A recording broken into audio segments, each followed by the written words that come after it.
Student, आज हम लोग देखेंगे क्लास 10th के एनसीईआरटी मैथमेटिक्स के तीसरे चैप्टर के एक्सरसाइज 3.3 को। और इसमें जितने भी क्वेश्चन है उसको सॉल्व करेंगे। तो स्टार्ट करते हैं इसके पहले क्वेश्चन से, देखते हैं क्या है। तो इसका पहला क्वेश्चन है solve the following pair of linear equations by the substitution method. यहाँ लीनियर पेयर यानी कि पेयर ऑफ लीनियर इक्वेशन से दिया गया है, उसका सॉल्यूशन फाइंड आउट करना है या सॉल्व करना है। किस मेथड से? सब्स्टिट्यूशन मेथड से। तो पहला क्वेश्चन है इसमें x + y = 14 और दूसरा है x - y = 4। तो ये इक्वेशन फर्स्ट है और ये इक्वेशन सेकंड है। तो इस मेथड के अकॉर्डिंग कैसे हम लोग सॉल्व करते हैं? तो इसमें क्या करते हैं, इक्वेशन फर्स्ट से x या y का वैल्यू निकाल के दूसरे में क्या करते हैं, उसी का वैल्यू दूसरे में पुट कर देते हैं और फिर उसका वैल्यू उस वेरिएबल का निकल जाता है। तो स्टार्ट करते हैं। तो इसका सॉल्यूशन देख लेते हैं किस तरह का होता है सॉल्यूशन। क्या लिखेंगे? फ्रॉम इक्वेशन फर्स्ट, ऐसे कह सकते हैं कि इक्वेशन फर्स्ट से हम x या y का वैल्यू निकाल लें। x का अगर निकालें या तो y का भी वैल्यू निकाल लेते हैं। तो y = क्या हो जाएगा, तो ये x को उधर कर देंगे तो 14 - x। तो ये हो गया इक्वेशन फर्स्ट से। अब क्या करेंगे, now on substituting the value of, किसका value, y = 14 - x in equation, किससे निकाले हैं, इक्वेशन फर्स्ट से सेकंड में पुट कर देंगे। तो सेकंड वाला क्या है, तो इक्वेशन सेकंड यहाँ लिख देते हैं। तो सेकंड वाला यहाँ पूरा लिख लेते हैं। ये हो गया x - y = इसी में अब इसके वैल्यू को पुट कर देते हैं। तो x तो x ही है, y का वैल्यू क्या हम लोग अभी तुरंत निकालें, y = 14 - x। तो y = 14 - x ऐसे लिख लेंगे = 4। अब इसको माइनस माइनस प्लस हो जाएगा, x = 4 हो गया। फिर इधर देख लेते हैं क्या हो गया, इधर 2x और ये 4 है और ये 14 भी प्लस में हो जाएगा। इस तरीके से ये हो जाएगा 18।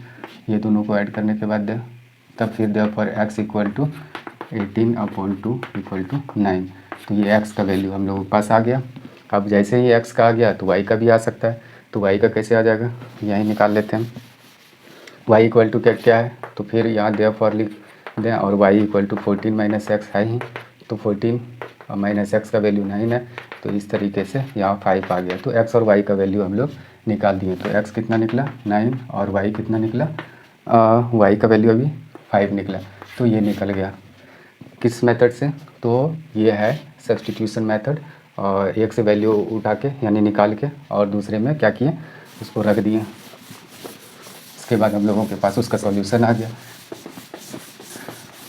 ये था पहला क्वेश्चन। अब देखते हैं इसके दूसरे क्वेश्चन को। तो दूसरा क्वेश्चन क्या है, दूसरा s वेरिएबल में है, s और t के वेरिएबल में, दोनों वेरिएबल ऐसे है और s/3 + t/2 = 6। ये पहला इक्वेशन है, ये सेकेंड इक्वेशन है। तो क्या करेंगे, फ्रॉम इक्वेशन फर्स्ट s या t का वैल्यू निकालें। अगर s का निकालें तो ये 3 और ये t उधर शिफ्ट हो जाएगा तो 3 + t हो जाएगा। ये s का वैल्यू निकाल दिया।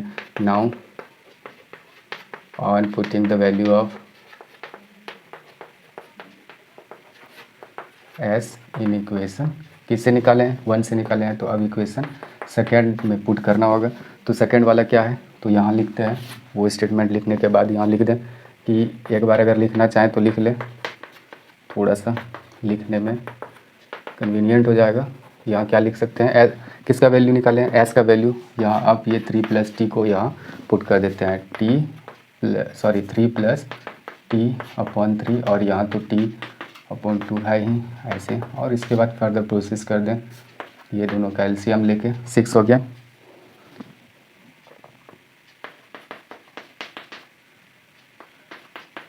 इस तरीके से यहाँ एलसीएम वगैरह सब लेके और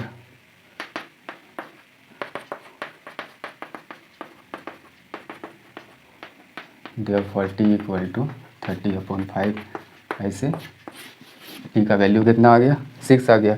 और इस तरीके से अगर टी का वैल्यू आ गया देयरफॉर एस इक्वल टू लिखेंगे एस का कितना है 3 + टी है और 3 और प्लस टी का वैल्यू क्या निकाले 6 तो ऐसे 9 हो गया। तो दोनों का वैल्यू आ गया। ठीक, अब आगे देखेंगे। अगला क्वेश्चन है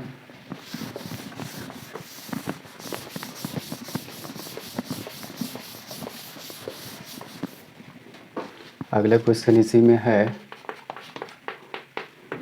3x - y = 3 इक्वेशन फर्स्ट, और दूसरा है 9x - 3y = 9। अगर इसको गौर से देखें, यहाँ 3/9, अगर यहाँ देखें -1/-3, अगर इसको देखें तो ऐसे तीनों कैंसिल करने के बाद क्या हो जाएगा, ये हो जाएगा, ये कंडीशन, ये। तो इस हिसाब से बहुत सारे सॉल्यूशन हो जाएगा। ये कंडीशन हो गया A 1/A2 = B/B2 = C/C2। तो ये कंडीशन है यहाँ, यानी कि इसमें क्या हो जाएगा, बहुत सारे सॉल्यूशन। तो इसको नहीं निकालेंगे क्योंकि दोनों इक्वेशन एक ही है, तो बहुत सारे सॉल्यूशन हो सकता है। तो यहाँ हम ऐसे लिख सकते हैं कि हियर वी ऑब्जर्व दैट क्या ऑब्जर्व किए, A1/A2 = B1/B2 = C1/C2 है। हैंस लिख सकते हैं कि हैंस द इक्वेशन क्या होगा, the pair of equations will have many solutions. ठीक, तो इस तरीके से इसके बहुत सारे सॉल्यूशन होगा। तो इसमें एक सॉल्यूशन निकलता तो उस मेथड से निकाल देते, बहुत सारे सॉल्यूशन होगा।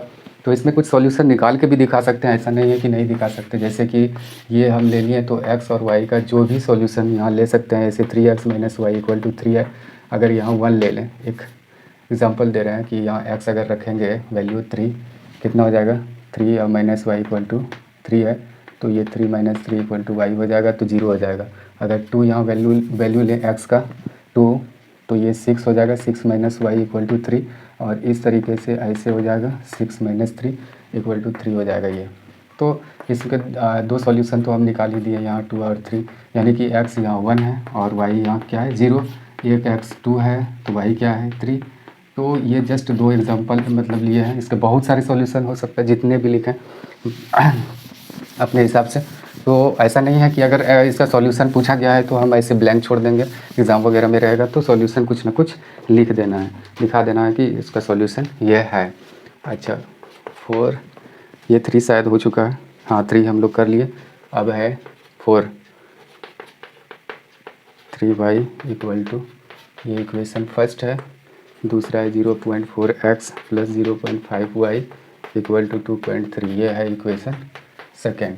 तो इस केस में क्या हो जाएगा, इसमें एक फ्रॉम इक्वेशन फर्स्ट लिख सकते हैं, फ्रॉम इक्वेशन फर्स्ट ये वाल इक्वेशन से किसी भी चीज़ का वैल्यू निकाल सकते हैं। जैसे कि अगर हम ऐसे ये लिख लिए पूरा, और इसके बाद अगर हम इसको शिफ्ट किए एक्स का वैल्यू अगर निकालना हो तो ऐसे कर सकते हैं 1.3 और इसको 0.3y इधर लिख दिए। और अगर इसको इसी तरीके से देयरफॉर x = क्या हो जाएगा 1.3 - 0.3y होल अपॉन 0.2 ऐसे लिख सकते हैं। ये x का वैल्यू आ गया। अब इसका वैल्यू क्या कर देंगे, दूसरे इक्वेशन में पुट कर देंगे। Now on putting the value of x in equation second में रखते हैं तो क्या है सेकेंड 0.4x + 0.5y = 2.3। तो यहाँ x का वैल्यू तो हम लोग निकाल चुके हैं, तो x का वैल्यू यहाँ रख देते हैं 1.3 0.3 क्या है ये y है। अच्छा उसके बाद होल अपॉन 0.2 और प्लस 0.5y = 2.3। इस तरीके से क्या हो जाएगा, ये सबको अगर मल्टीप्लाई करें 0.52 minus 0.12y whole upon 0.2 plus 0.5y = 2.3 इस तरीके का हो जाएगा। अगर इसको फर्दर प्रोसेस करें तो यहाँ हम x का वैल्यू लिख के नीचे रख लेते हैं, कितना है 1.3 माइनस 0.3y और ये रहा 0.2। अच्छा इधर मिटाते हैं, इसके बाद क्या करेंगे, अगर यहाँ से देखें तो इसका पूरा एलसीएम अगर ले लें तो 0.2 हो जाएगा। अच्छा, ये पूरा अगर करेंगे तो 0.52 और 9y और प्लस 0.5 ऐसे हो जाएगा। एक y हो जाएगा और इक्वल टू 2.3 हो जाएगा। फिर अगर इधर देखें तो ये y और ये y वाला मिल रहा है, प्लस माइनस में है, तो पहले इसको सॉल्व कर लेते हैं। तो ये बड़ी संख्या है, ये छोटी संख्या है, तो माइनस हो जाएगा, माइनस का ही सिंबल रहेगा कुछ इस तरीके का। अच्छा, ये हो गया y, और अगर इसको मल्टीप्लाई करके अगर यहाँ लिखें तो कुछ इस प्रकार का हो जाएगा। ठीक, फिर इसको अगर यहाँ ऐसे रखें और इसको इधर माइनस में रखें तो ये हो जाएगा 0.2y, और इस तरीके से क्या हो जाएगा, यहाँ है 4.6, क्या 4.6 ही था, हाँ 4.6 ही है। इसके बाद क्या हो जाएगा, इसमें इसको माइनस करेंगे तो 4.6 में माइनस करें 0.52 को, कितना हो जाएगा, ये माइनस करके लिखना पड़ेगा, 8, ये 0, ये 3, तो इस तरीके से इतना हो जाएगा और इक्वल टू 0.2y। अच्छा, इसके बाद अगर देखें यहाँ माइनस में होगा तो 0.2y इक्वल टू ये रहा इतना वैल्यू, और इस तरीके से फिर देयरफॉर y इक्वल टू 0.2, और इस तरीके से कुछ ना कुछ यहाँ आंसर हम लोगों के पास आ जाएगा। तो इसका अगर आंसर हम लोग देखें, चेक करें तो कितना है y का वैल्यू, इसमें शायद कहीं कैलकुलेशन हम लोगों का गलत हुआ है, इसको क्रॉस वेरीफाई करना होगा, देखना पड़ेगा कहीं गलत कर दिए हैं। तो इसका y का वैल्यू 3 के इक्वल आ रहा है, तो यहाँ 3 तो किसी भी हालत में नहीं आने वाला है, कहीं ना कहीं हम लोग गलत किए हैं, देखते हैं।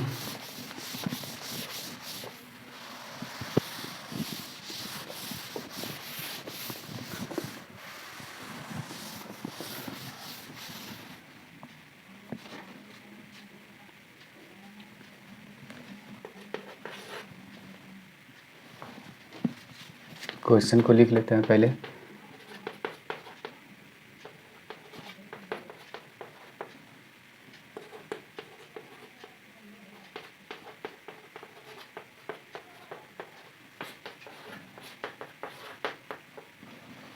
ये रहा क्वेश्चन। तो फ्रॉम इक्वेशन फर्स्ट क्या करेंगे, ये चौथा क्वेश्चन रहा, चौथा क्वेश्चन, चौथे क्वेश्चन से फ्रॉम इक्वेशन फर्स्ट से हम यहाँ निकाल लेते हैं किसका वैल्यू, x का या तो y का, जिसका भी मन करे। तो यहाँ अगर हम y का वैल्यू निकालें तो 1.3 माइनस 0.2x और होल अपॉन क्या हो जाएगा 0.3। अच्छा, now on putting the value of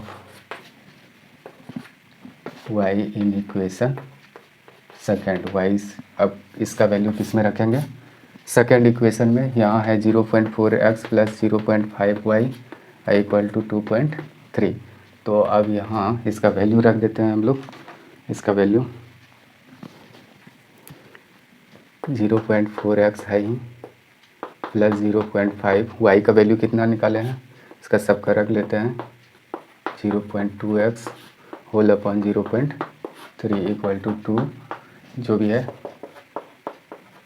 अगर इधर इसको देखें तो क्या हो जाएगा, यहाँ 0.65 और माइनस 0.1x होल अपॉन 2.3। अगले स्टेप में अगर देखें फिर से अगर एलसीएम ले तो ऐसे हो जाएगा, ये हो जाएगा, अब प्लस ये हो गया 65 और माइनस 0.1x 2.3। अगर यहाँ गौर से देखें तो ये भी x है, ये भी x है, तो दोनों का अगर कैलकुलेशन करके देखें तो ये प्लस में है, ये माइनस में है, कितना हो जाएगा 0.02 हो जाएगा, बच जाएगा, और प्लस में ही बचेगा, प्लस में x। अच्छा, और ये है मेरा 0.65, और ये दोनों को अगर करें तो 9 और फिर 6, ये हो जाएगा। आगे देखते हैं कि इसका क्या होता है। अगर मल्टीप्लाई, सॉरी यहाँ गलत कर दिए हैं, 0.69 ऐसे हो जाएगा दोनों को मल्टीप्लाई करने के बाद। अच्छा, इसके बाद अगले स्टेप में सावधानी से कीजिएगा। क्या है ये, 0.02x इक्वल टू 0.69 और इधर इसको शिफ्ट कर दें तो 0.65 इस तरीके का हो जाएगा। और इस तरीके से 0.2x अगर यहाँ देखें ये पॉइंट है तो 0.04 हो जाएगा। और इस तरीके से x का वैल्यू हम लोगों के पास ये 0.02x, सॉरी ये हो गया 2 टाइम्स में। इस तरीके से ये हो गया x का वैल्यू, और y का तो ऑलरेडी हम लोग वैल्यू निकाल के रखे थे। ये है y का वैल्यू 1.3, 0.2x होल अपॉन 0.3। तो 1.3 और माइनस 0.2 इंटू इसको 2 रखेंगे, x का वैल्यू 0.3 और इस तरीके से हो जाएगा 1.3 और ये हो गया 9 और 0.3। इसी को अगर फर्दर प्रोसेस करेंगे तो कितना हो जाएगा, 0.9 हो जाएगा ये। अच्छा, उसके बाद 0.3 यहाँ है ही, तो ये 3 टाइम्स में, तो ये y का वैल्यू हम लोगों के पास 3 आ गया। इस तरीके से हम लोग यानी कि चौथे क्वेश्चन को भी देख लिए। अब पढ़ते हैं पांचवें क्वेश्चन की तरफ। पांचवा क्वेश्चन जो है रूट में है। Just a second.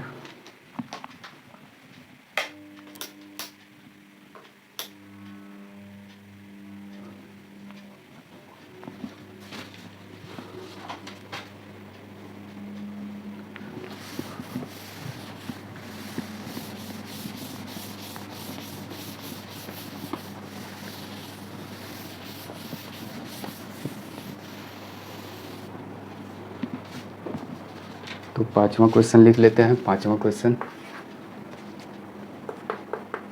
√2x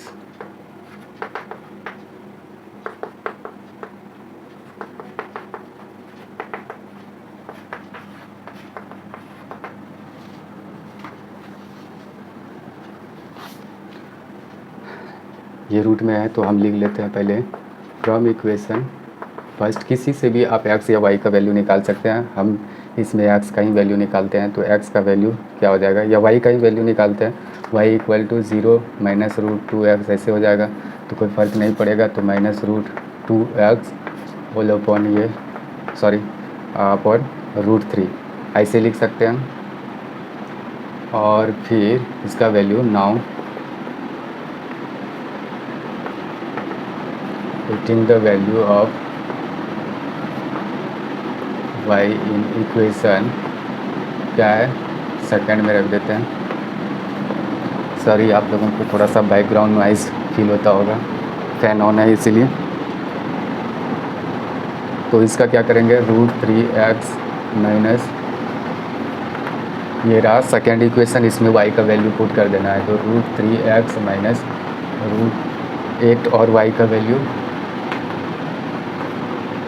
√3 जो भी है इसमें वैल्यू को पुट कर देना है। और फर्दर प्रोसेस जो जनरल सा प्रोसेस होता है वो करें।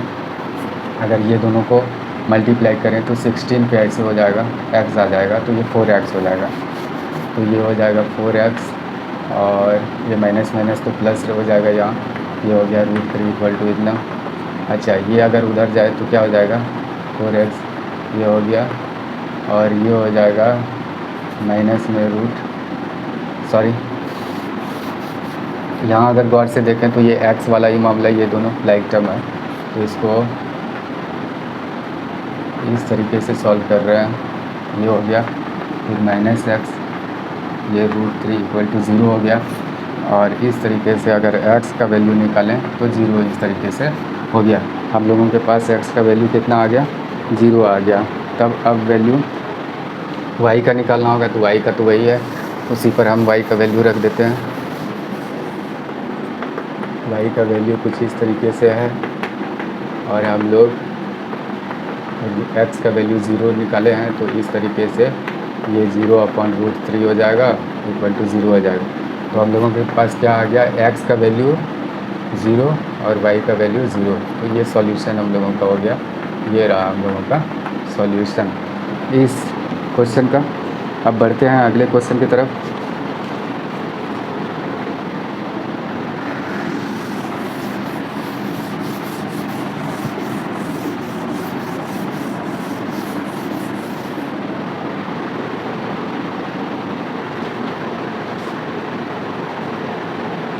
ये था हम लोगों का 5वां क्वेश्चन। अब ये रहा 6ठा क्वेश्चन 3x ऑन टू ये -2।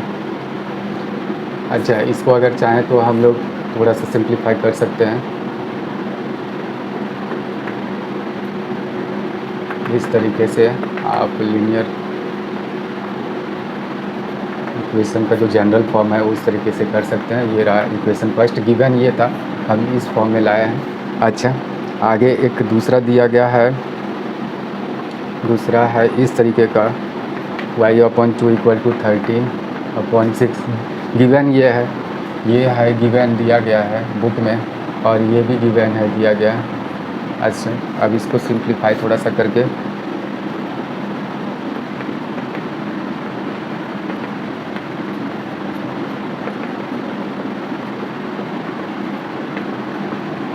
ये इक्वेशन सेकेंड हो गया। हम लोगों के पास इक्वेशन फर्स्ट और सेकेंड दोनों आ चुका है। एक बार साइन इसका मिला लेते हैं, 3x में जो भी है ठीक है, साइन में कोई गड़बड़ नहीं है। अच्छा, फ्रॉम इक्वेशन फर्स्ट ये रहा हम लोगों का इक्वेशन फर्स्ट। इससे क्या निकाल लें, तो अगर x का वैल्यू निकालें तो 9x = डायरेक्ट अगर लिखे हैं तो 10y प्लस अपने हिसाब से जैसे भी आप लोगों को वो करना हो कर सकते हैं। तो -12 ये ले लिए हैं, देयरफॉर x = अगर करें तो 10y - ये हो गया होल अपॉन 9। x का वैल्यू ये आया है। ठीक, अब आगे क्या करेंगे, अब क्या करेंगे, इसके वैल्यू को किस में, सेकेंड इक्वेशन में, यानी कहाँ है सेकेंड इक्वेशन, ये इसमें पुट कर देंगे। Now on putting the value of x in equation second, देख लेते हैं। सेकेंड में वैल्यू को रखते हैं। सेकेंड इक्वेशन है हम लोगों के पास 2x + 3y = 13। अगर माइनस प्लस में कहीं अगर मिस्टेक हो तो हम लोगों के पास सही आंसर नहीं आएगा। 2x क्या है, 10y - = 12 और 9 अब प्लस 3y = 13। और फिर क्या हो जाएगा, ये 20y × 9 अब प्लस 3y = 13 हो जाएगा। और फिर इसको अगर फर्दर कोशिश करेंगे तो इस तरीके से 9 आ जाएगा, 20y = -24, ये इस तरीके का। फिर अगर देखें तो ये y लाइक टर्म है, ये वाला, ये 47y और -24, ये 117 आ जाएगा। ठीक, आगे देखें तो y का क्या हो जाएगा, यहाँ 47y और 117 और +24, इस तरीके से 47y = क्या हो जाएगा, ये हो जाएगा। देयरफॉर y = अगर करेंगे, क्या 3 टाइम्स में हो रहा है क्या, हाँ 3 टाइम्स में हो रहा है। ये y का वैल्यू क्या आ गया, 3। अब देयरफॉर x = x तो हम लोग यहाँ निकाले ही थे, वहाँ निकाल के ऊपर में रखे हैं, ये है। अब इसमें वैल्यू इसका पुट कर देंगे y का,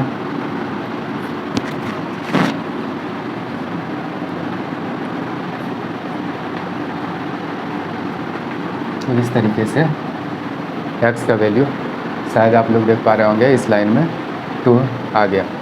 तो ये भी सॉल्व कर लिया हम लोग। अब बढ़ते हैं अगले क्वेश्चन की तरफ।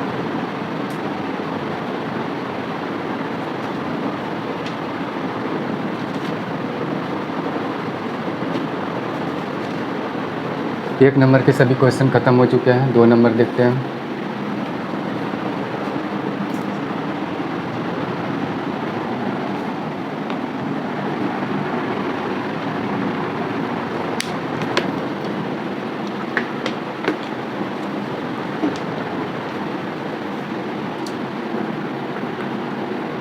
सॉल्व 2x, ये 11 दिया गया है, and 2x minus 4y equal to minus 24, and hence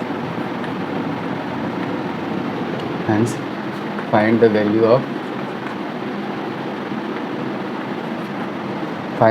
of m। Sorry, कोई स्टूडेंट मेरे बुक को ले गया, इसी कारण हम कॉपी में क्वेश्चन लिख के आए हैं। mx प्लस 3,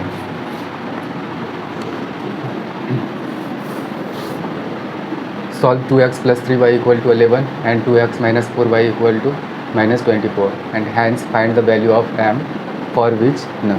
अच्छा, ये दोनों इक्वेशन दिए गए हैं, इसको सॉल्व करना है और उसके बाद यानी कि find the value of m का वैल्यू निकालना है, इसमें x y का वैल्यू पुट करके m का वैल्यू फाइंड आउट कर लेंगे। तो यहाँ सॉल्यूशन पहले देख लेते हैं क्या है। तो हम लोग जिस मेथड से निकालना चाहें निकाल सकते हैं। ये रहा इक्वेशन फर्स्ट, और दूसरा है 4y equal to minus 24 equation second. तो यहाँ अगर गौर से देखें तो ये टर्म दोनों यानी कि सेम है, तो ऑन क्या करेंगे, सब्ट्रैक्टिंग यानी कि इसमें माइनस करना होगा, तो ये सब का साइन चेंज हो जाएगा, ये कैंसिल हो गया, और इस तरीके से ये हो जाएगा।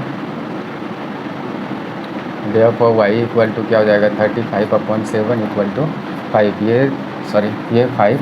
अब क्या करेंगे, now on putting the value of y in equation first में ही रख के देख लेते हैं क्या हो जाएगा। 2x प्लस 3y का वैल्यू क्या अभी निकाले हैं तुरंत 5, यहाँ 5 रख देते हैं इक्वेशन फर्स्ट में, ये हो गया। और इस तरीके से हम लोगों के पास क्या है, y का वैल्यू निकाल चुके हैं, इधर लिख लेंगे, x का भी निकालना बाकी है, तो इधर इसको मिटाते हैं।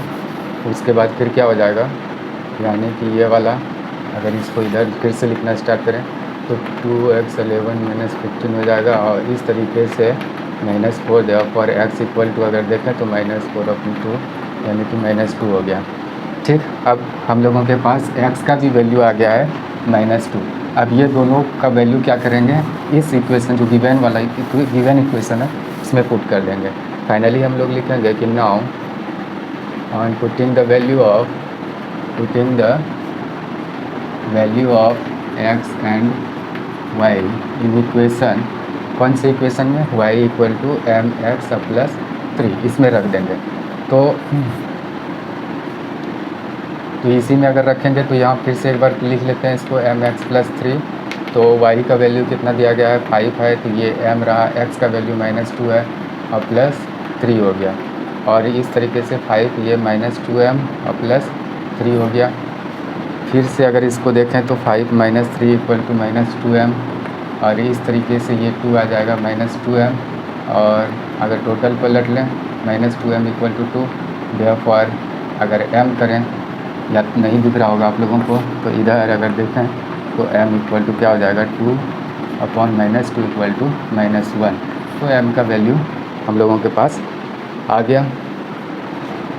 इस तरीके से हम लोग ये भी क्वेश्चन सॉल्व कर लिए, m का इसमें वैल्यू निकाल दिए। अब तीसरे क्वेश्चन की तरफ बढ़ते हैं। क्या है तीसरा क्वेश्चन? तीसरा क्वेश्चन है कि form the pair of linear equation, form the pair of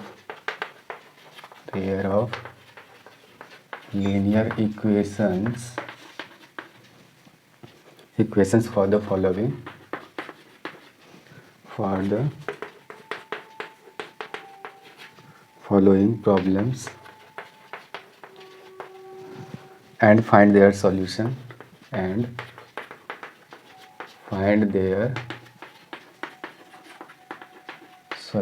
by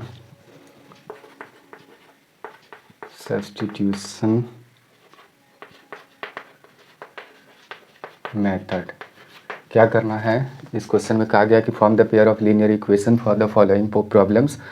कुछ प्रॉब्लम्स मैथमेटिकल प्रॉब्लम्स दिए होंगे, उसके लिए हम लोगों को पेयर ऑफ इक्वेशन फॉर्म करना है और उसके सॉल्यूशंस को निकालना है सब्स्टिट्यूशन मेथड से। तो देखते हैं पहला इसका क्या है प्रॉब्लम। तो इसका पहला जो प्रॉब्लम है द डिफरेंस। तो इसको पहले मिटा लेते हैं, उसके बाद क्वेश्चन लिखेंगे ऊपर में। 3 नंबर के क्वेश्चन है ये। क्या है क्वेश्चन? क्वेश्चन है the difference between two numbers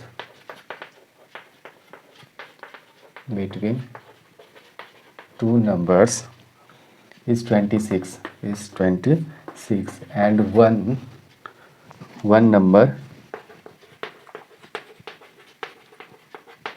number is three times the other to find them। क्या है क्वेश्चन का कहना? क्वेश्चन का कहना है कि the difference between two numbers, दो नंबर है, मान लेते हैं कि ये दो नंबर, एक एक्स है एक वाई है, जिसमें से एक बड़ी संख्या है, इसको ग्रेटर नंबर एक्स को मान लेते हैं। तो उसका डिफरेंस क्या है? 26। तो बड़ी संख्या में अगर छोटी को माइनस करें 26 हो जाएगा, ये हो गया। And one number is 3 times the other, और जो एक नंबर है वो दूसरे से क्या है? 3 गुने के बराबर है। तो यहाँ हम लिख दिए कि x जो बड़ी संख्या है उसके 3 गुने के बराबर, और उसको फिर सब्स्टिट्यूशन मेथड से उसका सॉल्यूशन निकालना होगा। तो सबसे पहले इसको मान लेते हैं। सॉल्यूशन क्या करेंगे? Late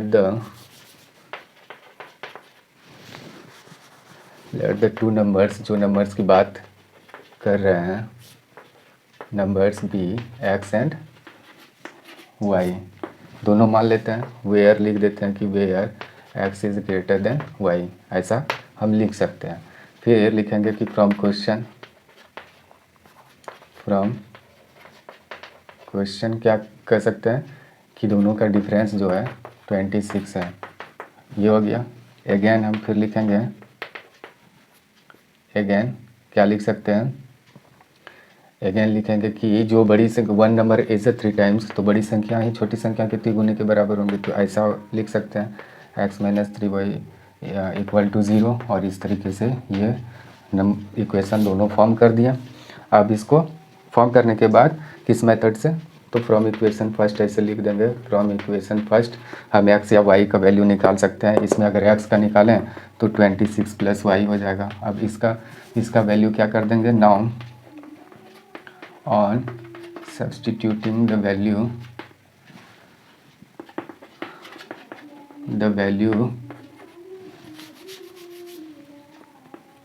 of x in equation, एक से निकाले हैं तो दूसरे में वैल्यू को रख देंगे, उसके बाद देखेंगे क्या होता है। तो एक का निकाल चुके हैं, 26 प्लस वाई हो गया। अब दूसरे इक्वेशन में इसको रखेंगे, तो यहाँ से हम इरेज करते हैं, ये मिटा दिए। उसके बाद दूसरा क्या है equation? x minus 3y equal to 0 है। अब 0 में यहाँ से फिर ऐसा लिख सकते हैं, यहाँ से फिर ऐसे लिख सकते हैं कि 0। अब x का वैल्यू तो हम लोग 26 प्लस y निकाल चुके हैं, इक्वल टू 0 हो जाएगा। और इस तरीके से 26 ये माइनस 2y इक्वल टू 0 हो जाएगा। और फिर अगर इसको y वाले टर्म को इधर शिफ्ट करें तो प्लस में हो जाएगा। तो 2y इक्वल टू 26, टोटल को पलट दिए, देखो y इक्वल टू 26 अपॉन 2 13 हो गया। तो एक नंबर मेरे पास y का आ गया, तो x भी आ जाएगा। तो देयरफॉर x इक्वल टू क्या माने थे? 26 प्लस y, तो 26 और उसमें y को प्लस कर देंगे 13 इक्वल टू ऐसे आ जाएगा, सॉरी 39। तो हैंस बोथ द नंबर्स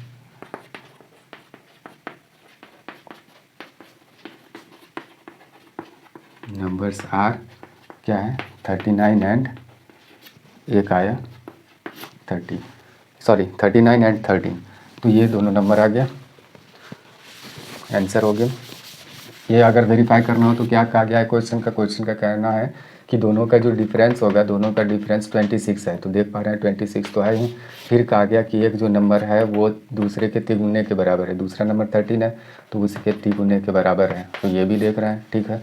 तो वेरीफाई कर लिए कि ये आंसर हम लोगों का सही है। अब बढ़ते हैं अगले क्वेश्चन की तरफ।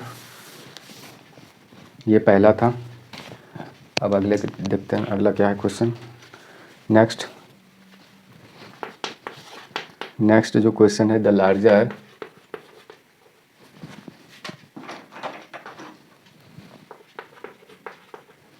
Larger of to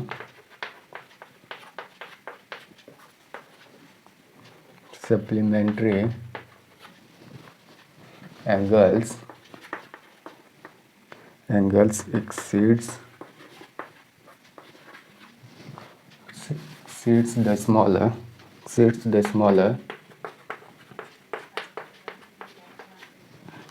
by 18 degrees to find them। इसमें क्या कहा गया है इस क्वेश्चन में कि the larger of to supplementary angles, दो सप्लीमेंट्री एंगल्स हैं, मान लेते हैं कि वो ए और बी है सप्लीमेंट्री एंगल्स। सप्लीमेंट्री एंगल्स किसको कहते हैं? जिसका ऐसे एंगल्स जिसके मतलब दो एंगल्स जिसका सम कितना हो 180 डिग्री हो, ठीक।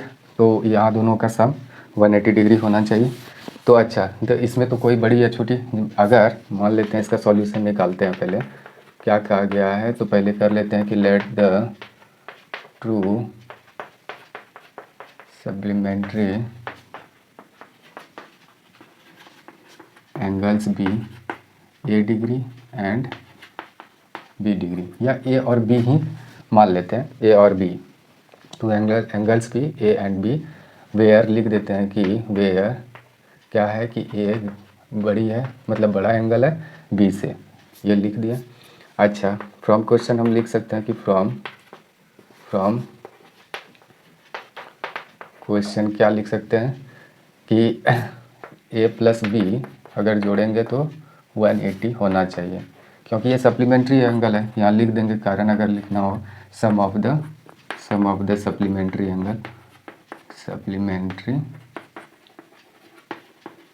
एंगल्स ये होता है ए प्लस बी, ये तो एक इक्वेशन फर्स्ट हो गया। अगेन हम लिख सकते हैं, again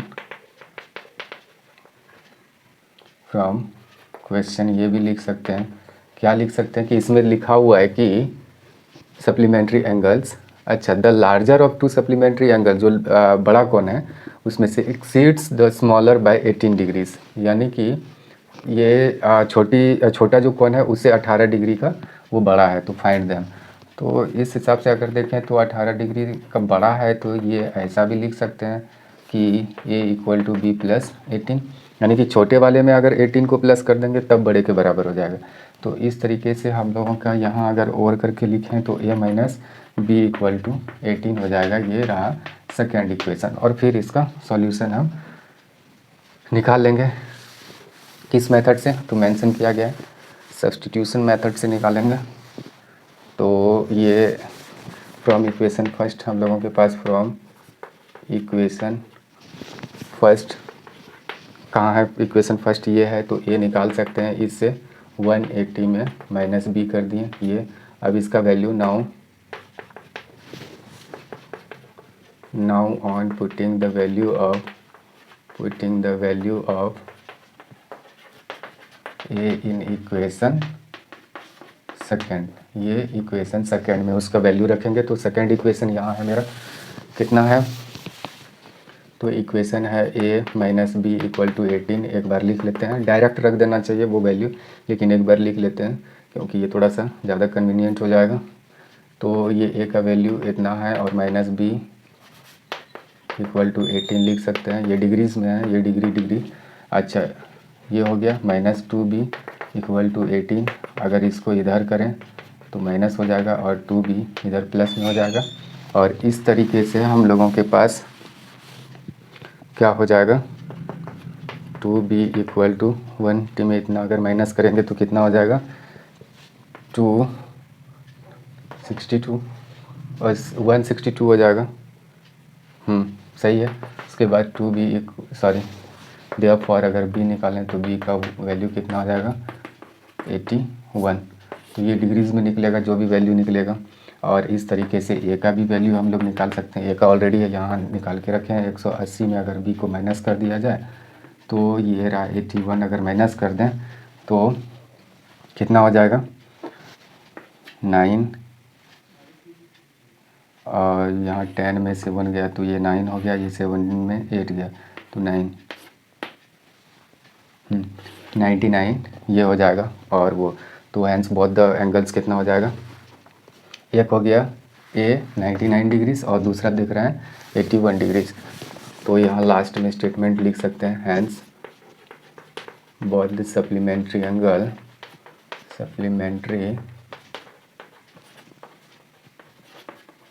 angles are 99 degrees and कितना हुआ था एक 81 degree.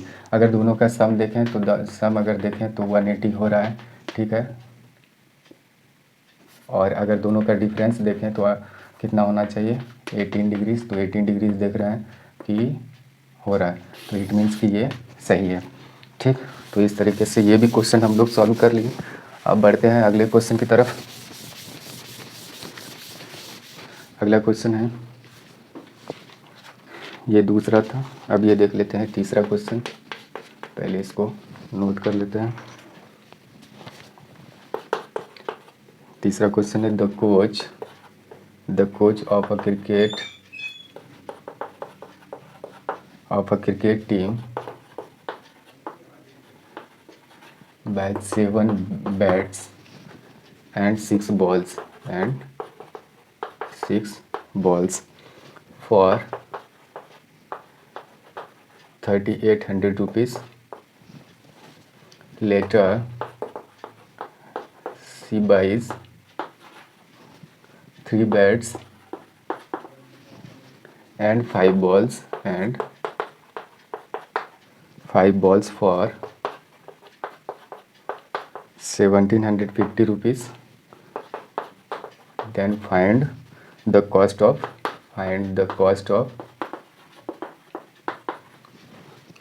each bat and each ball. इसमें क्या क्या कहा गया है कि the coach of cricket team के एक कोच है, ट्रेनर है, तो by 7 bats and 6 balls for 3800 rupees. यानी कि वो 7 बैट्स को खरीदते हैं और प्लस 6 बॉल्स को खरीदते हैं कितने रुपए में 3800 रुपीज़ में।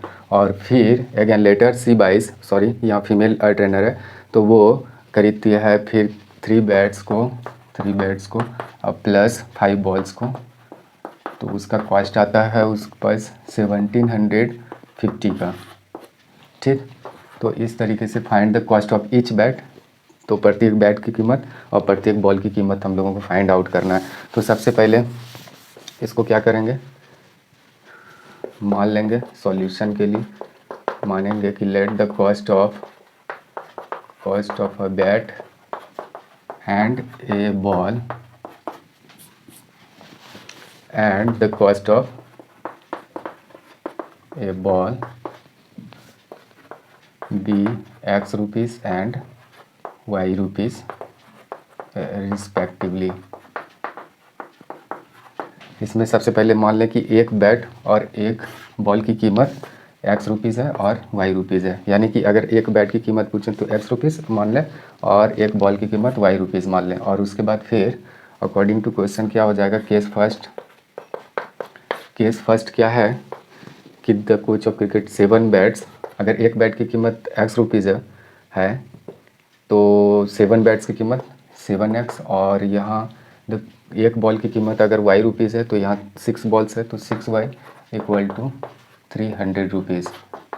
यहाँ रुपीज़ का साइन नहीं देना है। और अगेन केस 2 क्या है, केस 2 अगर केस 2 बोलें तो यहाँ लेटर सी बाइज 3 बैट्स का कॉस्ट आ जाएगा 3X, 5 बॉल्स का हो जाएगा 5Y और इक्वल टू 1750 रुपीज़, ये आ जाएगा। ये रहा इक्वेशन सेकेंड। अब इक्वेशन फर्स्ट और सेकेंड से हम लोग फाइंड आउट कर सकते हैं cost of every bat, each bat and each ball. तो ये यहाँ लिखेंगे फ्रॉम इक्वेशन फर्स्ट क्या है 7X plus 6Y equal to 300 rupees 3800 rupees. उसके बाद अगर x का वैल्यू या जिसका भी वैल्यू निकालना हो तो ऐसे निकाल सकते हैं -6y, देयरफॉर अगर x का है तो 3800 6y होल अपॉन 7। और फिर इसका वैल्यू क्या करेंगे दूसरे इक्वेशन में पुट कर देंगे, जैसे कि इसको मिटा लेते हैं इधर। Now on putting the value of x in equation second, तो सेकेंड इक्वेशन क्या है, 3x plus 5y equal to 1750। तो इसमें अगर x का वैल्यू रखें तो इस तरीके का हो जाएगा, 6y होल अपॉन हो जाएगा 7, अच्छा, और प्लस 5y इक्वल टू 1750। इस तरीके से फिर हम लोगों के पास इधर अगर देखें, अगर उसको सिंप्लीफाई करें तो क्या हो जाएगा, 0 0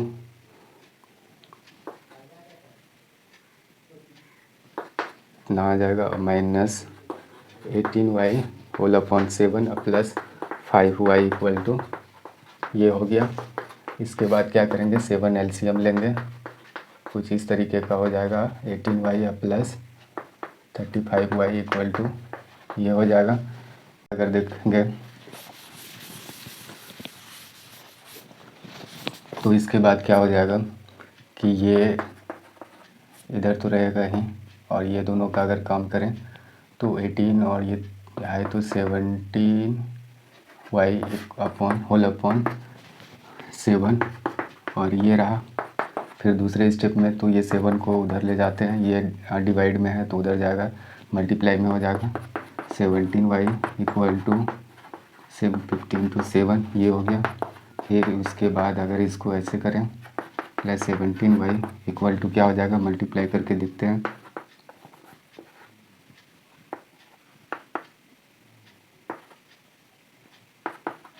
12 12250, ये आ गया।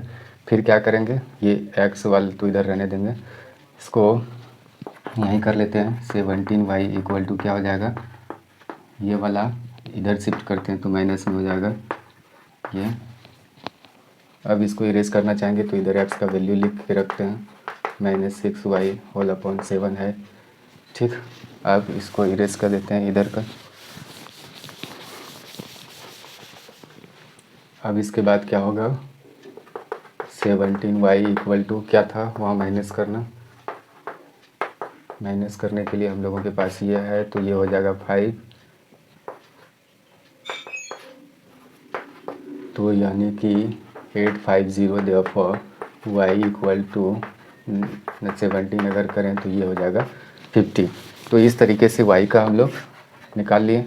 और फिर अब क्या करेंगे, therefore y x equal to, x का तो वैल्यू यहाँ लिख के रखे ही हैं, -6y होल अपॉन 7, तो इस तरीके से इसका वैल्यू यहाँ पुट कर देंगे।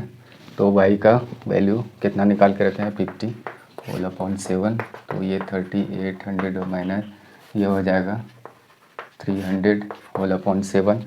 उसके बाद फिर इधर इरेज करते हैं, उसके बाद हो जाएगा यहाँ 3500 होल अपॉन 7 अपॉन 7, ये हो गया 500। तो हम लोगों के पास यानी कि एक निकला, क्या था, x का वैल्यू हम लोगों के पास आ गया 500, y का वैल्यू आ गया 50। तो हम लोग बैट और एक क्या था, बॉल, बैट और बॉल है, तो द कॉस्ट ऑफ, यहाँ स्टेटमेंट लास्ट में ऐड कर देंगे, hence the cost of a ball, sorry bat, equal to क्या हो जाएगा, x रुपीज़ हम लोग माने थे, x रुपीज़, तो इस तरीके से 500 रुपीज़ हो जाएगा। And the cost of a ball equal to y rupees माने थे हम लोग, y रुपीज़, तो 50 रुपीज़ हो जाएगा इस तरीके से। तो ये रहा आंसर। आगे देखते हैं हम लोग, अगले क्वेश्चन की तरफ बढ़ते हैं। ये रहा चौथा question.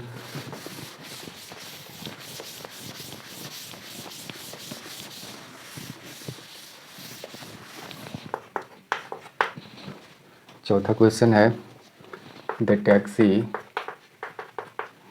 Taxi charges in a city consist of a fixed charge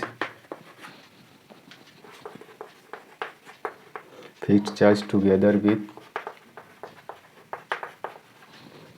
the charge for the distance covered for a distance of 10 kilometers, the charge paid is 105 rupees, and for a journey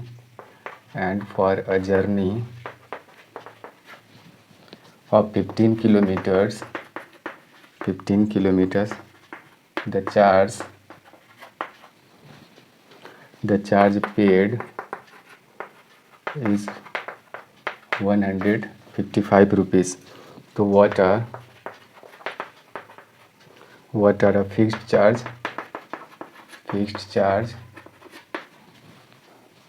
per kilometer and how much does a person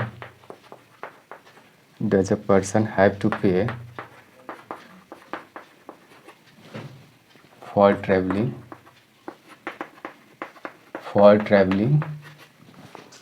a distance of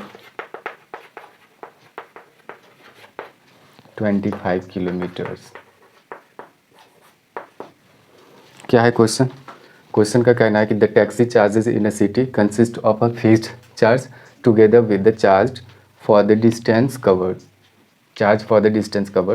for a distance of 10 kilometre the charge paid is 105 और for a journey of 15 kilometre the charge paid is 155। तो what are a fixed charge per kilometre? What is a fixed charge per kilometer? What is a fixed charge per kilometer? How much does a person have to pay for a traveling a distance of 25 kilometre? क्या है question का कि एक taxi है, वो charges जो करता है कहीं भी जाने के लिए, ट्रैवल के लिए एक सिटी में, उसके कुछ फिक्स्ड चार्ज होते हैं। जैसे कि एक टैक्सी है तो वो फिक्स्ड चार्ज तो लेंगे ही लेंगे, यानी कि ये फिक्स्ड चार्ज है। अगर हम उस सिटी से कहीं बाहर आउट ऑफ सिटी अगर उसको ले जा रहे हैं, वो फिक्स्ड चार्ज तो लेंगे ही। मान के चलते हैं कि वो X रुपीज़ है, वो लेना ही लेना है। और अगला जो है and with the charge for the distance covered, और उसके बाद distance covered of 10 kilometre the charges. और अगला जो है फिर चार्जेस वो कैसे लेते हैं? जैसे कि फॉर एग्जांपल अगर हम यहाँ से टैक्सी यहाँ तक ले जा रहे हैं और 1 किलोमीटर है, तो उसका मान के चलिए कि वाई रुपीज़ पर किलोमीटर उसका चार्जेस है, जो किलोमीटर हम लोग डिस्टेंस कवर करेंगे। फिक्स्ड चार्ज तो लगना ही लगना है, ये चार्ज जितना डिस्टेंस कवर करेंगे पर किलोमीटर कुछ चार्ज वो भी करेंगे। तो यानी कि पर किलोमीटर चार्ज ये मान लेते हैं कि वो है वाई रुपीज़ मान लेते हैं, ठीक। तो कोई भी एक 10 किलोमीटर जो ट्रैवल किया है, the charge paid is 105 rupees. 10 kilometre कोई आदमी ट्रैवल करने पर 105 रुपये लगा है। फिर कहते हैं कि अ जर्नी ऑफ 15 किलोमीटर, कोई 15 किलोमीटर ट्रैवल किया है तो उसको लगा है कितना पेड किया है 155 रुपीज़। तो what is a fixed charge? तो ये फिक्स्ड चार्ज कितना है पर किलोमीटर। और इसके साथ साथ ये भी ऐड किया गया कि how much does a person have to pay for a travelling a distance of 25 kilometre. अगर कोई एक आदमी यानी कि 25 किलोमीटर अगर वो ट्रैवल करता है तो उसको कितने चार्जेस यानी कि चार्ज पे करना होगा। तो ये क्वेश्चन है, तो इसको हम यहाँ लिख चुके हैं। 10 किलोमीटर का 105 रुपीज़ और 15 किलोमीटर का 155 रुपीज़ यानी देना पड़ा, और 25 किलोमीटर्स का कितना देना पड़ेगा। तो इसको हम पहले इरेज कर लेते हैं, उसके बाद देखते हैं क्या है कि इसका सॉल्यूशन कुछ इस तरीके का निकालेंगे। तो सबसे पहले कितने नंबर का क्वेश्चन है? 4 नंबर का। मान लेते हैं कि let the fixed charge be X rupees and the charge for extra per kilometre be Y rupees.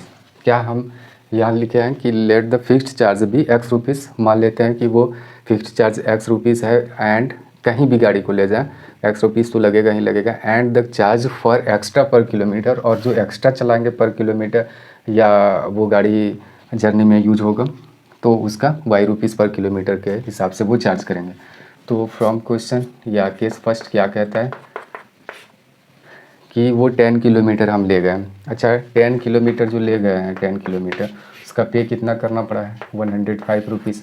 तो इसमें फ़िक्स चार्ज तो लगा ही होगा एक्स रुपीज़, और उसके बाद 10 किलोमीटर पर किलोमीटर किलोमीटर के हिसाब से कितना ले रहे हैं 1 किलोमीटर का वाई रुपीज़ यहाँ लिखे हैं।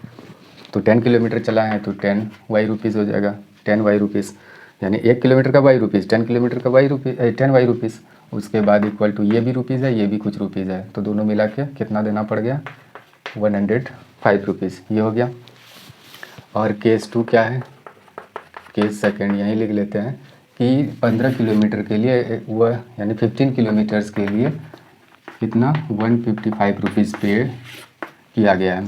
तो यहाँ 15 किलो फिक्स चार्ज तो लगा ही होगा, 15 किलोमीटर का 15 वाई रुपीज़ हो गया और टोटल हो गया 155 rupees.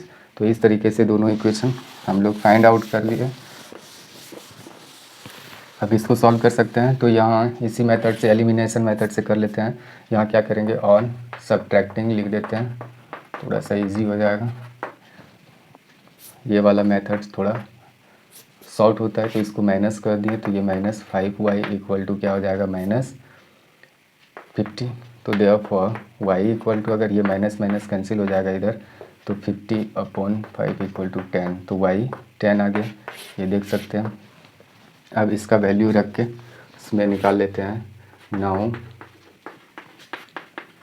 On putting the value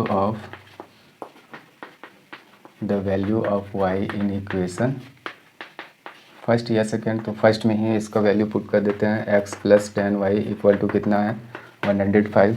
तो इसमें y का वैल्यू जो निकाले हैं उसका पुट कर देते हैं 10 × y का 10 इक्वल टू ये हो गया। फिर इसके बाद ये लाइन इधर लिखते हैं, क्या हो जाएगा x + 100 इक्वल टू ये हो जाएगा। अगर इसको देखें तो देयरफॉर x इक्वल टू, अगर इधर कर लें और इसको इधर कर दें माइनस में हो जाएगा तो ये 5 हो जाएगा। तो फिक्स चार्जेस है 5 रुपीज़ और पर किलोमीटर इधर चार्जेस क्या निकल गया 10 रुपीज़। तो इस हिसाब से इसको वेरीफाई भी कर सकते हैं कि एक आदमी उसको 10 किलोमीटर ले गए थे तो फिक्स चार्जेस मेरा कितना एक्स रुपीज़ कितना है 5 रुपीज़ तो लगा ही था। उसके साथ साथ 1 किलोमीटर का चार्जेस 10 रुपीज़ है तो 10 किलोमीटर का 100 रुपीज़, इस तरीके से 105 रुपीज़ हो गया। दूसरा केस क्या था कि कोई ले गए थे 15 किलोमीटर, उसका यानी कि 15 किलोमीटर का पड़ा था 155 रुपीज़। तो इसका अगर देखें तो फिक्स चार्ज मेरा 5 रुपीज़ लगा था, और 15 किलोमीटर का 10 रुपीज़ पर किलोमीटर के हिसाब से देखें तो 150 रुपीज़ इधर हो गया, टोटल कॉस्ट आ गया 155 रुपीज़। तो इस तरीके से वेरिफिकेशन हो गया कि ये मेरा करेक्ट है आंसर। अब लिख देते हैं। और क्या इसी के साथ एक्स्ट्रा ये भी निकालने के लिए कहा गया था कि अगर कोई इंसान 25 किलोमीटर ट्रैवल करता है तो उसको कितना पे करना होगा, तो वो लास्ट में हम वो भी निकाल लेंगे। तो पहले यहाँ लिख लेते हैं।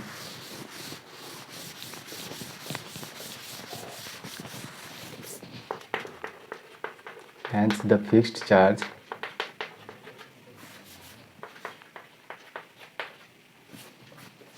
इक्वल टू एक्स रुपीज़ है। एक्स रुपीज़ कितना निकाले हैं तो ये 5 रुपीज़ हो गया, and extra per kilometre charge equal to Y rupees है, और वाई का वैल्यू हम लोग 10 निकाले हैं।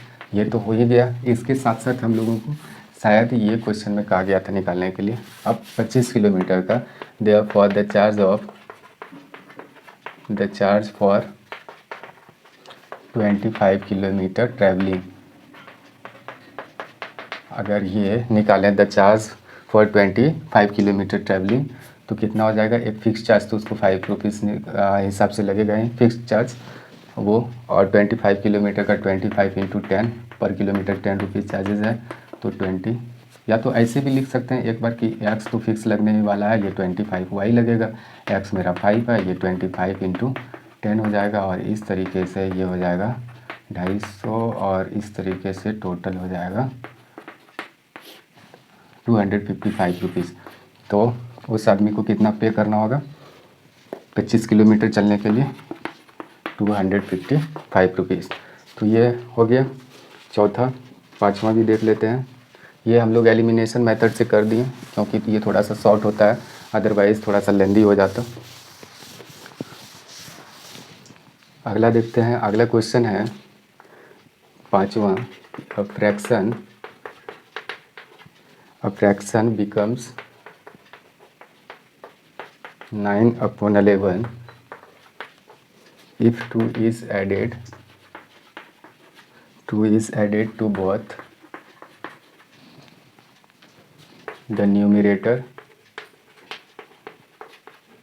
If 3 is added to both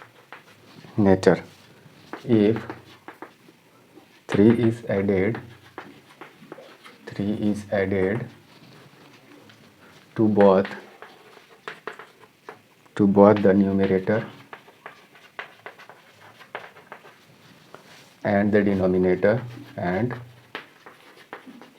the denominator,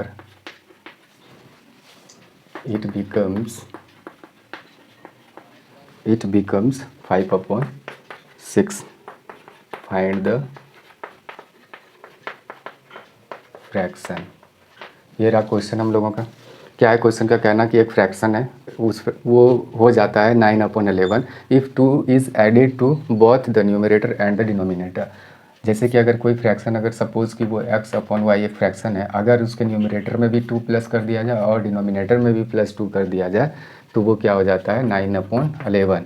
ये ऐसा कहा गया।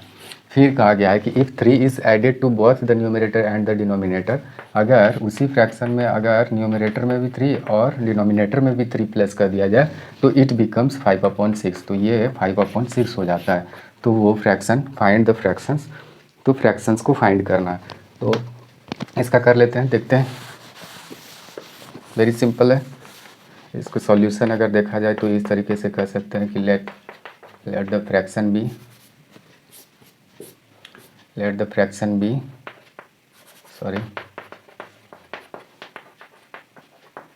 x/y। मान लेते हैं कि ये क्या है, एक फ्रैक्शन है। यहाँ नॉन जीरो नंबर है, ये जो y है। अच्छा, तो केस फर्स्ट का क्या कहना है कि ये तो न्यूमरेटर है, ये डिनोमिनेटर है। तो अगर दोनों में कहा गया है fraction becomes 9/11 if 2 is added to both the numerator and the denominator, अगर दोनों न्यूमरेटर और डिनोमिनेटर में अगर 2 को प्लस कर दिया जाए तो वो फ्रैक्शन 9/11 हो जाता है। तो इसी को अगर देखें तो इधर करके क्या हो जाएगा, तो अगर क्रॉस मल्टीप्लाई करें तो 11x 22 = 9y प्लस 18 हो जाएगा 11x माइनस 9y और इक्वल टू 18 और माइनस 22 इधर हो जाएगा। तो 11x और माइनस 9y इक्वल टू -4। ये इक्वेशन फर्स्ट हो गया हम लोगों का। ठीक, एक बार क्रॉस वेरीफाई कर लेते हैं।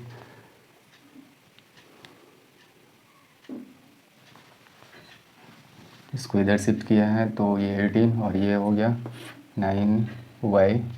ठीक है, इधर अगला देखते हैं कि इसी के साथ ऐसा कहा गया है कि if 3 is added to both the numerator and denominator it becomes 5/6। अगर केस ये 2 है हम लोगों के पास, यही फ्रैक्शन 5/6 हो जाता है जब 3 दोनों में ऐड करते हैं, यानी कि x में भी, यानी न्यूमरेटर में भी 3 और डिनोमिनेटर में भी अगर 3 को ऐड किया जाए तो इस तरीके का हो जाएगा। और इस हिसाब से 6x इक्वल टू इतना और 5y अब प्लस ऐसा हो जाएगा। ये रहा। फिर इसी को अगर लिखें तो 6x minus 5y equal to 15 minus 18 ये हो जाएगा। और इस तरीके से दूसरा जो फ्रैक्शन हम लोगों के पास आएगा, इक्वेशन इस तरीके का हो जाएगा -3। ये इक्वेशन सेकेंड हो गया। क्रॉस चेक कर लेते हैं।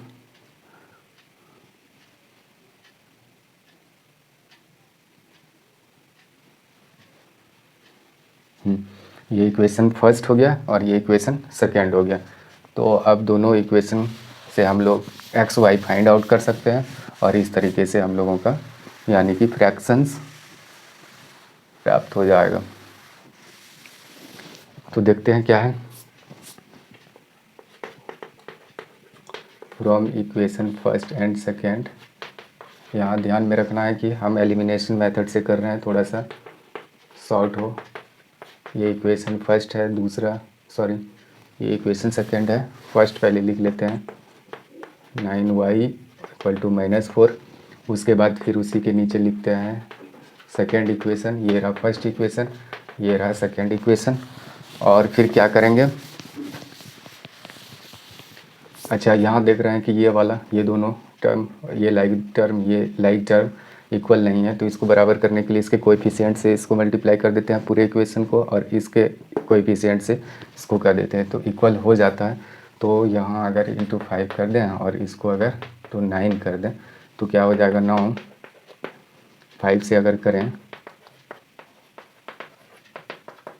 इस तरीके का होगा, और इसको अगर करें दोनों में माइनस ही लगा हुआ था, ऐसे कुछ हो जाएगा। अब क्या करना होगा, तो ऑन सब्ट्रैक्टिंग ये हो गया, उसके बाद फिर यहाँ सबका साइन चेंज हो जाएगा, ये कैंसिल हो जाएगा, ये ऐसे x और ये हो जाएगा 7। x का वैल्यू अगर 7 आ गया तो फिर हम लोग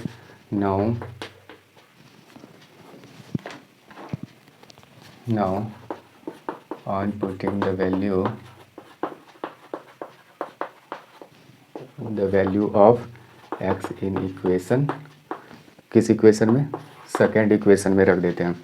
ये सेकेंड इक्वेशन हम लोगों के पास ये है, या फर्स्ट इक्वेशन में ही रखते हैं। तो क्या है, 11x minus 9y equal to -4। First step में ही लिख दें, उसका वैल्यू तो अच्छा रहेगा।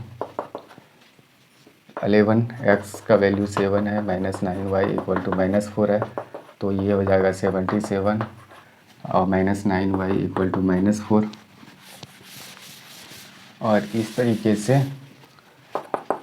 यानी कि ये 77 उसको +4 कर देंगे, ये 9y हो जाएगा, ये 81 इक्वल टू 9y। देयरफॉर या तो इसको एक बार इधर कर लें तो 9y इक्वल टू 81 हो जाएगा, और इस तरीके से therefore y equal to 81 upon 9 equal to 9 हो जाएगा। तो हम लोगों के पास x का वैल्यू कितना आया, x का वैल्यू आ गया 7 और y का वैल्यू आ गया 9। और इस तरीके से रिक्वायर्ड फ्रैक्शन जो होगा हम लोगों का, fraction therefore fraction equal to x upon Y, और x अपॉन वाई तो x कितना वैल्यू निकाले हैं 7 अपॉन 9 हो जाएगा। ये होगा हम लोगों का आंसर। तो इस तरीके से हम लोग इसका भी इसको भी सॉल्व कर लिए। अब बढ़ते हैं अगले क्वेश्चन की तरफ, वो है छठा, ये लास्ट क्वेश्चन होगा इस एक्सरसाइज का, तो इसको भी सॉल्व कर ही लेते हैं।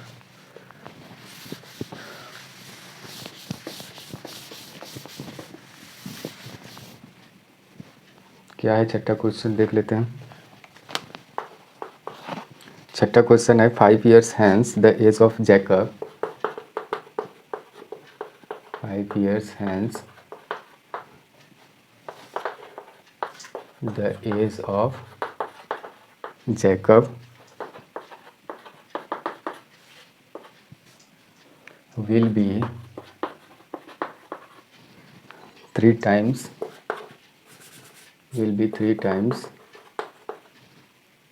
that of his son,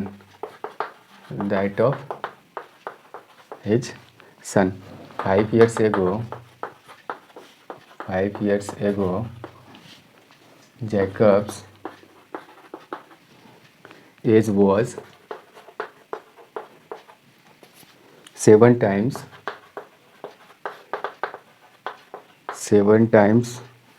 that of his son. What are their present ages? तो उसका प्रेजेंट एजेस क्या है वो निकालना है। क्या है, 5 years hence 5 साल बाद, the age of the Jacob का जो एज है will be 3 times that of his son, यानी कि जितना उसके बेटे का एज है उससे 3 गुने के बराबर हो जाएगा। ठीक, एंड 5 years एगो 5 साल पहले Jacob's age was 7 times that of his son, 7 साल पहले की बात है, सॉरी 5 साल पहले की बात है। जैकब की जो उम्र है वो यानी कि अपने बेटे से 7 गुने के बराबर वो जैकब था। तो क्या है, तो दोनों का एज निकालना है। तो इसका सॉल्यूशन हम लोग फाइंड आउट करते हैं। Let the present ages of Jacob and his son be X and Y years respectively. मान लेते हैं कि प्रेजेंट जो एज है जैकब का और उसके बेटे का एक्स ईयर्स है, जैकब और वाई ईयर्स है क्रम से, यानी उसके पिताजी का यानी जैकब की उम्र एक्स वर्ष और उसके बेटे की उम्र वाई वर्ष। अब क्या करेंगे, तो केस फर्स्ट क्या है, केस जो फर्स्ट है 5 years hence the age of Jacob, यानी कि 5 साल बाद जैकब, अभी एज जैकब का एक्स है उसमें 5 साल जोड़ना होगा 5 साल, तो बेटे के उम्र में भी 5 साल जोड़ना होगा, 5 साल बाद उसकी भी उम्र तो 5 साल बढ़ जाएगी, तो y+5 उसमें कर दिए। तो वो कहते कि जैकब जो उस टाइम होगा वो उसके यानी अपने बेटे से तिगुने के बराबर होगा, तो बेटे के तिगुने के बराबर ये कर दिए। तो इस तरीके से हम लोगों के पास x+5 = 3y+15, और फिर अगर इधर देखें तो x - 3y = 15 - 5, तो x - 3y = 10। ये इक्वेशन फर्स्ट हो गया। ठीक, अब देखते हैं दूसरा जो केस है। तो दूसरे केस में क्या कहा गया है, तो हम यहाँ लिख देते हैं, यहीं पर लिख देते हैं केस 2 क्या कहा गया है, उसके बाद सॉल्व करेंगे। केस 2 है कि 5 years ago Jacob's age was 7 times that of his son. अगर 5 साल पहले की बात करें, ये तो बाद की बात की गई थी, यहाँ पहले की बात करें तो यहाँ जैकब की उम्र में भी 5 years, और इधर अगर कहें तो उसमें भी 5 years माइनस करना होगा उसके बेटे के एज में भी। अब कंपेयर किया गया कि उस वक्त जो जैकब था वो 7 times था अपने बेटे की उम्र से, तो यहाँ 7 times कर दिए, उसके बेटे की उम्र को 7 times कर दिए, तो ये दूसरा केस हो गया। तो हम इसको यहाँ पहले इरेज कर लेते हैं, उसके बाद देखते हैं।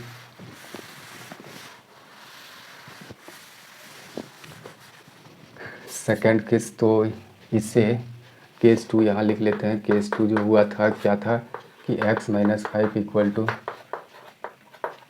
ये था, उसके बाद x - y, तो ये 7y - 35 हो गया, x - 7y = -35 + 5 हो गया।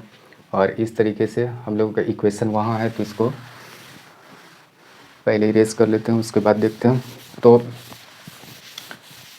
हम लोगों के पास क्या हो जाएगा, x - 7y = -30, ये सेकेंड इक्वेशन हुआ।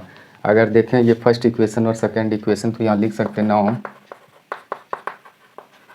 From equation first and equation second, यानी कि इक्वेशन फर्स्ट और सेकेंड से हम क्या करेंगे, पहले तो यहाँ लिख लेंगे। पहला इक्वेशन क्या है, x - 3y = 10, ये पहला इक्वेशन है। दूसरा इक्वेशन ये है -30, ये हो गया। अब इसको अगर देखें तो on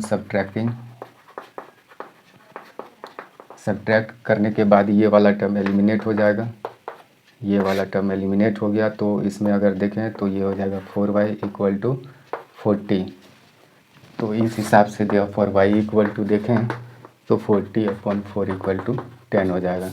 now on putting the value of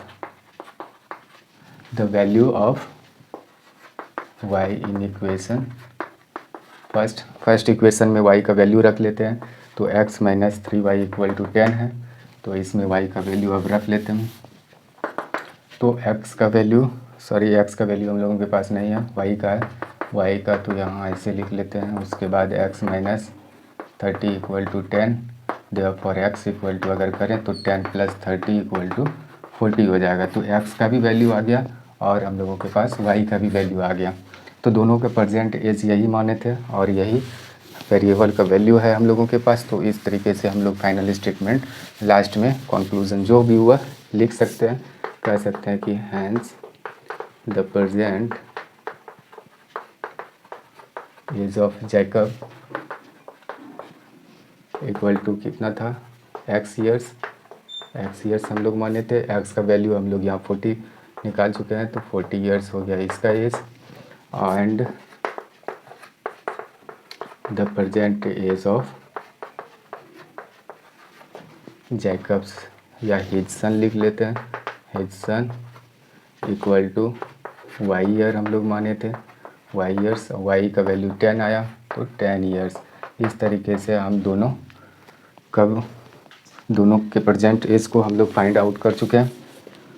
और इसके बाद हम लोगों के पास कोई भी क्वेश्चन नहीं है सॉल्व करने के लिए इस एक्सरसाइज में 3.3 में। अब अगले वीडियो में हम लोग सॉल्व करेंगे एक्सरसाइज 3.4 को। तो तब तक के लिए